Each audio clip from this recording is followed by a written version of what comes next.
What's up? I'm travel photographer Brendan Vanson of brendansadventures.com, and we're here in Otavalo, Ecuador, and I'm hopefully going to get a couple portraits of some people here working at the market.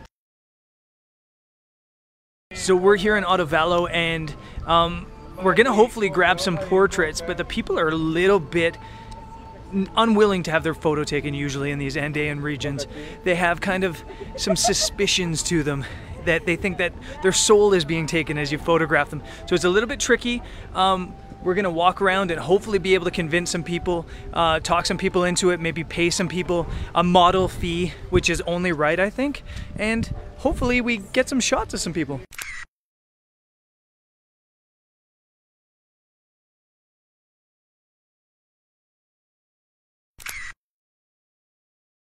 So shooting through the market, all I'm using is the 50mm on the Canon 60D. And the reason I'm using that lens is it's probably the least dramatic lens. I don't want people to feel uncomfortable, and if I was shooting a 70 to 200mm, it would probably feel that way to a lot of them. I'm also not using a flash. It's a little bit overcast, so it shouldn't cause too much of a problem not using a flash.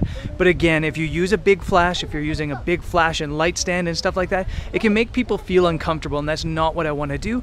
I want people to feel comfortable. I want them to be in their natural environment and kind of just, you know, acting natural. So that's what we're doing, 50mm. For portraits, I like a focal, an aperture around, you know, 2.8, 3.2 up to 4, depending on that situation, to give a nice depth of field. And the other thing I'm looking to do is create a nice background. So you have your portrait, that's obvious. You also want a nice background. So let's go get some images.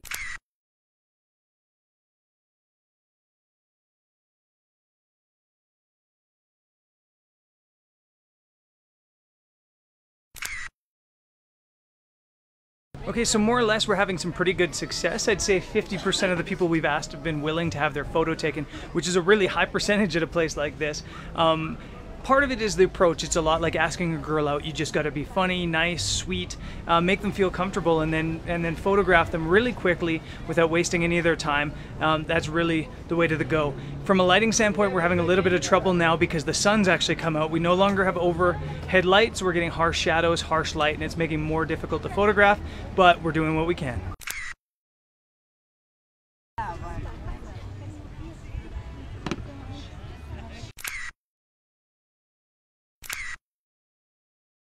So we're now done at the Otavalo Market, and we're back here at the hostel in town. We had a fantastic time there in the market doing portraits. The people were really so sweet to us and so kind to us. Even the ones that turned us down for photos were very sweet about it and very nice. So a big thanks to the people here in Otavalo for being so awesome and such great subjects. What should I say about it? We were in there for about an hour, no flashes, 100% 50mm on my side. Tiffany used a 16 to 35 to get some wide angle stuff. Again, I think we got some cool stuff considering we were there only a short period of time in a place that people are a little bit more difficult to convince to let us take their photos. So I'm really happy about how it went. This is an episode of Getting the Shot, so as usual, I'm gonna take you into the digital darkroom and show you a couple editing techniques. So I think what I'll do is take 1 or 2 or 3 of these images and just show you some simple techniques, like how to bring out the eyes, how to make the image look more rigid or rough or things like that. So let's head into the darkroom now. Let's avoid the barking dogs that you can probably hear in the background, and I'll show you how we're gonna process these. So I'm here in the digital darkroom, and truth be told, this is like the 3rd or 4th time I've filmed this video. In fact, I even got it online yesterday afternoon, as some of you might have saw, but it messed up. Somehow when I was exporting the file, my video editing software hates me, and it messed it up, and it cut awkwardly just to me sitting there talking to a computer. So if you had to see that, I'm sorry. And hopefully this is now fixed. Because I've done it 3 times and I'm at my wit's end, there's no external audio, there's no external video happening. It's just me behind my computer talking to you guys, because there is the least room for me to mess up things this way. Obviously the audio quality is going to be poor. I'm sorry. I'm in Lima now, and there's been a protest going on outside the door basically the entire day. So if there's sirens, honking horns, things like that, I'm sorry, I can't control what's happening outside there. What I can control is inside the camera. You like that segue? And in the Otavalo Market, that's what I tried to do. I tried to control my subject. I tried to get some nice light. I tried to get some nice moods and things like that. So let's jump into those photos over there, and hopefully it goes right this time. Hopefully I don't mess things up once again, because I swear if I mess this up one more time, I'm quitting. I'm getting a real job. I'm going to shave my beard, and I'm going to probably become an alcoholic. I'm going to get it right this time. I've wasted too much time trying to film this video. Anyways, let's get into this. Over here, we have the Lightroom 6 catalog. If you guys haven't seen it yet, I have a preview and review on Lightroom 6, which just came out this week, and I'm loving it so far. So, yeah, just check over there, and there's a link here right now if you want to see that video. But let's get into these photos. This is the first portrait I shot, and I only shot about maybe 25 images, 30 images of 6 or 7 different subjects. I wasn't trying to overshoot in the market. What I was really trying to focus on was working on a skill that I'm trying to learn, which is telling a story with the portraits and trying to create more than just a headshot or just a pretty photo, but trying to get it right, trying to get a nice mood out of it, out of the person. So I was trying to direct the model, trying to talk to the model, trying to bring the model into the mood that I was hoping for.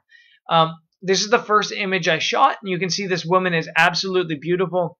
Nice necklaces, nice outfit, beautiful face. But the issue I have with this photo is the background, and she's too straight on to me, and it's an issue I rectified right away.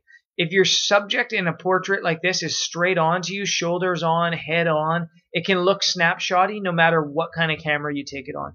Also, when you do that, you get a background that's kind of melding in with the subject. So the way you correct that is you turn your subject, or you shoot your subject from more of an angle. So what I've done here is I've now kept her shoulders at the same place that they were before, but I've moved. And her head is now turned as well, and she's looking towards me. So what this does is it creates lines to draw into the image, and it separates the person from the background.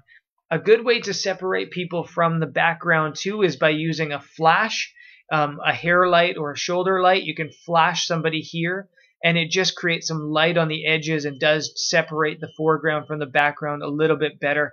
But as you saw in the video, I was shooting 100% natural light, not even using reflectors, so that's basically impossible. I do prefer this image in black and white. It just seems simpler. It seems like it conveys a better mood, a better, I don't know, it just seems more classic to me. Sometimes color kind of distracts away from the actual atmosphere of an image, whereas black and white keeps it simple. So I prefer that in black and white. Moving on to our next subject, again, she's too straight on, although I don't mind her look, and I don't mind that it's straight on this image. The problem was that it's a little bit dull. It's just shoulders up. There's nothing going on. There's not a great expression in her face. Tiffany noticed that right as well, moved her around a little bit, had her move her hand up to her face just to try to create more of a story. So it works a lot better if you have something else in the shot. You know, you always see people, you know, holding up a cigarette to their mouth in a portrait, or putting their hand on their chin. Anytime you go headshot, you need either a great look in the person's face, or you need to create some sort of storytelling using the hands or props or something like that as well. Let's go down to the next subject, who is this beautiful lady here. And this is the moral of this image, is you have to put your subject where you want them. You can't just expect them to be in the right place. This lady wanted to stand out in front on the street here, or in the middle of the market, but I wanted her back here amidst all this stuff. You have to tell a story with your images, and it's one of the things I'm really working on in photography this year, is trying to tell a story, trying to put my portraits, trying to put my models in a scene that tells a story. So if it was just a headshot, it's just a headshot, but here you've got the bags leading in, and yes, this one's blocking her face a little bit, but it really feels like a photo that's natural in a market. And that's what it was. Even if I've had to pose her, and even if I've had to sit her down and say, do this and point your face that way and do that, it's really the feeling you get when you go into the market is this. So that's what I was trying to portray. If we go into the develop module now, we'll jump over there if my computer allows me to do that, my slow old computer. You'll see that I don't do much to my portrait editing. I bump the contrast just to, make it a little bit more bold looking rather than flat. If you go flat versus bold, I don't do too much, 36 there. I've dropped the highlights because there was a little bit of harsh light on her shirt. You see, you look here, there's no detail. It's washed out, it's overshot. If you drop the highlights down, you can get your details back. I don't want to drop it too much, or if you'll see her face, it now looks softish. It looks, milky. So we'll go something like that. And then that's really it. I increase a lot of vibrance in an image like this because I want the colors in the background to pop. So we go like 75 or 60 or something like that to create our image. And that's it. That's really, really it when it comes to a good portrait. If you're shooting a portrait right, you don't need to edit too hard. This lady is probably my best example of why you should always travel with a reflector, even if you don't want a whole light stand. She was beautiful, absolutely the perfect model, really funny, and had a really expressive face. But the problem was that she was wearing this headscarf that was blacking off her face. So I actually had to bring out a lot in the face, and you can see how much noise is there. It's basically a ruined portrait because of it. Yes, there's details in her arms, and yes, it obviously looks unsharp, but if this image was shot properly with a reflector bringing up the light so I didn't have to save it, it would be sharp and it would be perfect. And also I could have saved a lot of the detail in the background. I could have saved the shirt. The way it is, it looks cool. It could probably be shared around on social media and nobody would notice that it's not sharp, but it's just not sharp because I didn't have a reflector. Here's another portrait of that same lady shot from closer up, and again, it's the same problem. I had to bring out so much of the light because her face was shaded that it's just a little bit noisy. It's just not as sharp as it could be, and a simple reflector would have solved that all. So I learned a lesson there that even if you don't want to bring a big light stand, maybe bring a reflector. Now, having said that, I'm not sure that these women would have allowed me to pull out a reflector and bounce light up into their faces. I don't know if they would have been comfortable with that. It's already enough of a challenge trying to get these women to pose for photos for you without bringing out a light stand and flashes and assistants and reflectors and things like that. I think they would have clammed up if I would have done that. But who knows? You never know. Maybe they would have loved it. Maybe they would have embraced it. And you never know until you try. So that's my mistake for the day. I should have brought my reflector, and I'll learn for next time. Still, regardless of the fact that it's not perfect, don't you love that woman? Look at how awesome she is. And she was the coolest lady in the market. I've got grandmas, and they are amazing, beautiful people. But I would take another grandma if I could add this woman to my family. She was that awesome. Again, this is another portrait of her. She was laughing hysterically, probably a little bit embarrassed that we were taking her portrait and saying she looked beautiful and she was our model and things like that. But she was just a lovely woman.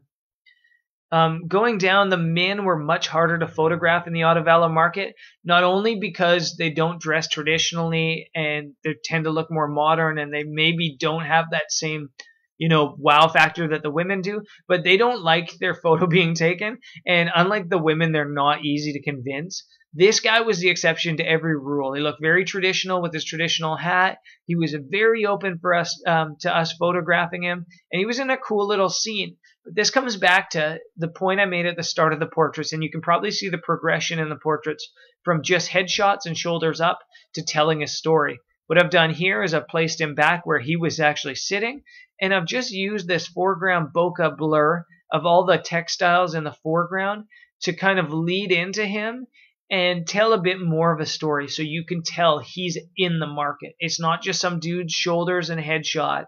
It's an actual portrait, an actual image from a market that has kind of an editorial feel to it. And that's what I love about this image. Let's go on to another one. Storytelling is more than just capturing somebody's face. You can do that just by having their hand reach out into a colorful scene. As you can hear sirens, I'm sure, behind me again. I'm sorry about that. But yeah, storytelling comes down to, creating a story and having this woman reach out and touch these fabrics, and her hand is wrinkly and she's got these beautiful bracelets. It tells a story without a headshot. It's simplicity. And looking for the details in markets and looking for the details in your portraits is really important. If we zoom in on this shot, I shot this at f2.5 at 50 20 seconds, ISO 100, and as soon as it loads, you'll see how sharp it is. Just absolutely sharp. That really is the perfect light for a portrait, to be honest, is where it was there. It was like really just perfect light, and the colors are just beautiful. If we go into the develop module, you'll see there's no need to edit an image. There's no need to edit an image like this because it's that good. All I did was increase the vibrance. That's literally the only thing that I did to this image. Shoot it right in the camera and you don't have any problems. Back to the library, and I swear we're almost done. I just want to show you one more image.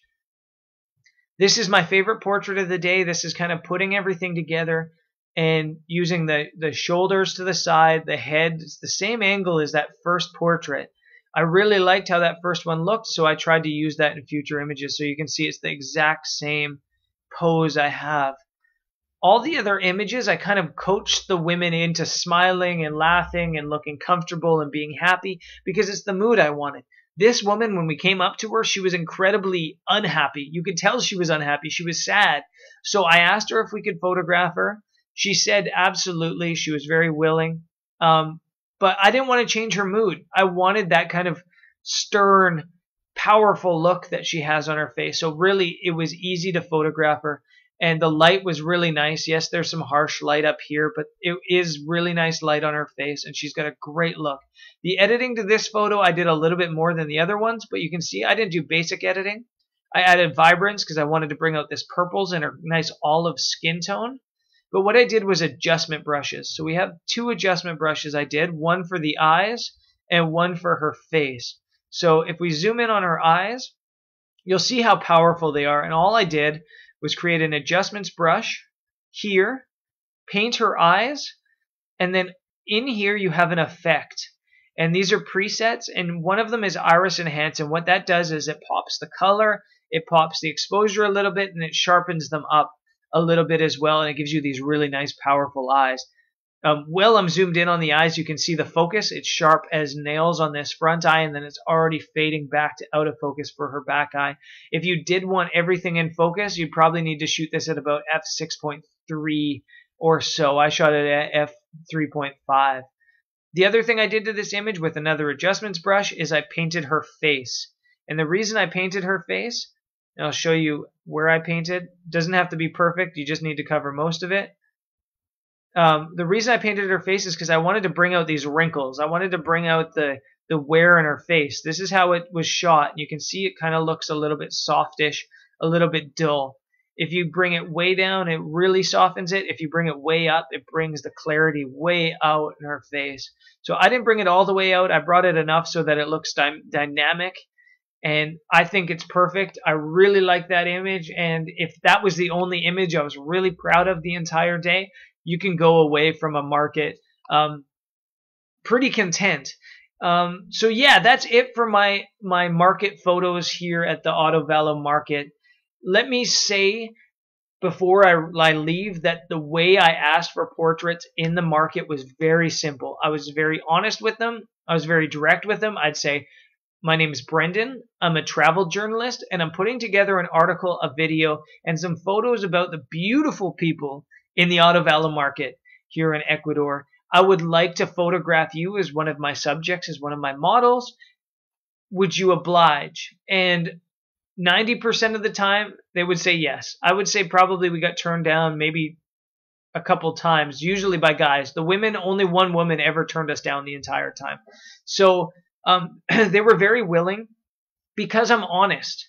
And another big selling point to me with these women was when I told them I only want 1 or 2 photos. I don't need to take up a lot of your time, just 5 minutes and I'm done.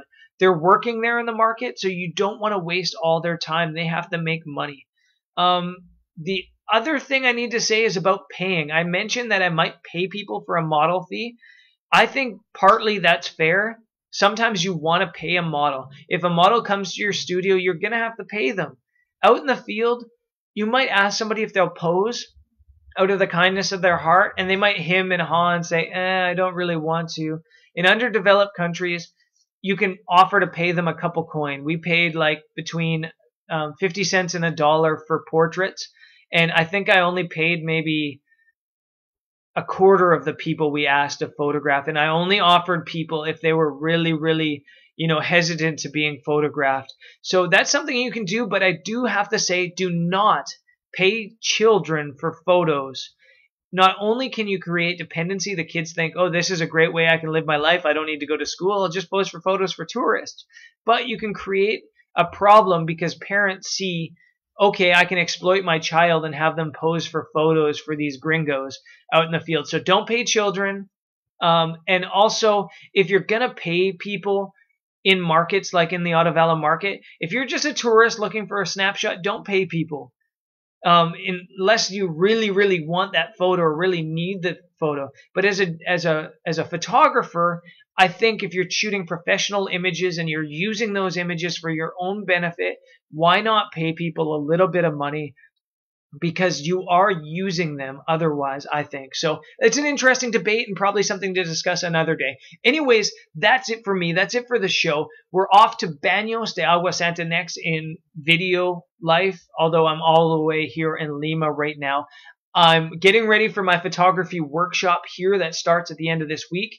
After that, in July, I've got another photography workshop here in Peru and Bolivia, going to Machu Picchu, the Salar de Uyuni in Bolivia, Lago Titicaca, Lake Titicaca, Potosi, Sucre, La Paz. It's going to be awesome, so I want you to come join me in Peru, Bolivia on that workshop in July. Starts July 13th. There's information that way over there, so click if you're interested. Anyways, again, sorry for the messed up video the other day. I hope this rectifies it. And yeah, I'll see you next time, so stay subscribed. Peace.